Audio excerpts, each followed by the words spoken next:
Hello friends பாருங்கள். Hello friends, இன்றைக்கி மதியம் எங்கள் வீட்டில் சாதம், வெண்டைக்காய் புளிக்குழம்பு, ரசம், முட்டை ஆம்லெட், மாங்காய் உப்பு போட்டு மிளகாய் பொடி போட்டது. ரசம் கொள்ளு ரசம் காணும்னு சொல்லுவாங்களே, காணும்னு சொல்லுவாங்க, கொள்ளுன்னு சொல்லுவாங்க. அதை குக்கரில் வேக போட்டு வச்சிடணும். அந்த தண்ணியை எடுத்து வச்சிடணும் ரசத்துக்கு. இந்த பயிரை அப்படியே தாளித்து போடணும். எண்ணெய் ஊற்றி நிறையா வெங்காயம், பச்சை மிளகா, 2-4 வரமிளகாயை கிள்ளி கருவேப்பிலையை போட்டு தாளித்து அதில் கொட்டி நல்லா கடைஞ்சி வச்சுனா சாதத்துக்கு சாப்பிட்றதுக்கு நல்லாயிருக்கும். சளி, காய்ச்சல், இருமல் இதுக்கெல்லாம் நல்லாயிருக்கும் ஃப்ரெண்ட்ஸ் சாப்பிட்றதுக்கு. காணும்னு சொல்லுவாங்க. அதை தண்ணியை எடுத்து ரசம் வச்சிடணும். எப்பவும் போல ரசம் வச்சிடணும்.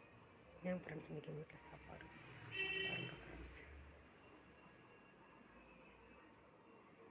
பாருங்கள் ஃப்ரெண்ட்ஸ், இதே இன்றைக்கி எங்கள் வீட்டில் சாப்பாடு. கமெண்ட் பண்ணுங்கள் ஃப்ரெண்ட்ஸ், லைக் பண்ணுங்கள் ஃப்ரெண்ட்ஸ், சப்ஸ்கிரைப் பண்ணுங்கள் ஃப்ரெண்ட்ஸ். லைக் போடுங்க, சப்ஸ்கிரைப் பண்ணுங்கள், கமெண்ட் பண்ணுங்கள்.